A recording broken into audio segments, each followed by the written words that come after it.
Mga call, bali kani share of idea lang kay na kuan ni na biktima ko ani ba kay na kapit masunog akong wiring kay nakapalit ko og bag-ong relay na namay na bag-ong nanggawas ron nga mga relay inani kay transparent siya niya kuan kanang nasa indicator light ba sa sulod.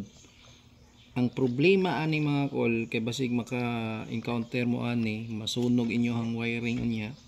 Iba ang iyahang connection.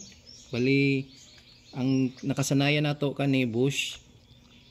Bali ang wiring sa bush ang duha ka 87 common sila, bali combine sila. Dara atong testiran ha. Kana combine sila.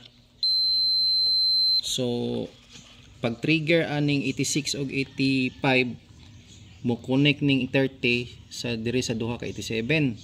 So mo ni siya ang conventional gyud o origyud nga design. Whereas kaning sa bag-o karon kaning mga inani ni mga bag-ong mga replacement lahi ang iyang connection basig ma-encounter ninyo ni ba nya maguba inyong wiring.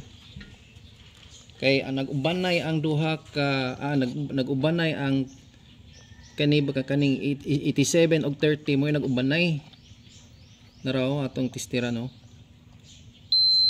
Kay so kumo ni sila 87 og 30 na separate siya diri sa isa ka 87 bali nagbulag ang duha ka 87 nagbulag ang kaning isa ka 87 diri ang kaning ang kaning isa ka 87 og 30 mo nag-ubanay kaning duha. So i-tester na to way tingog way tingog way connection. Whereas dire nag-connect kaning duha. Same lang gyapon ang iyang function sa 86 og 85 mo same trigger ko aniya negative positive or positive negative. So mo lang to share na ako kay basig makagamit mo aning bag-o ron nga mga relay.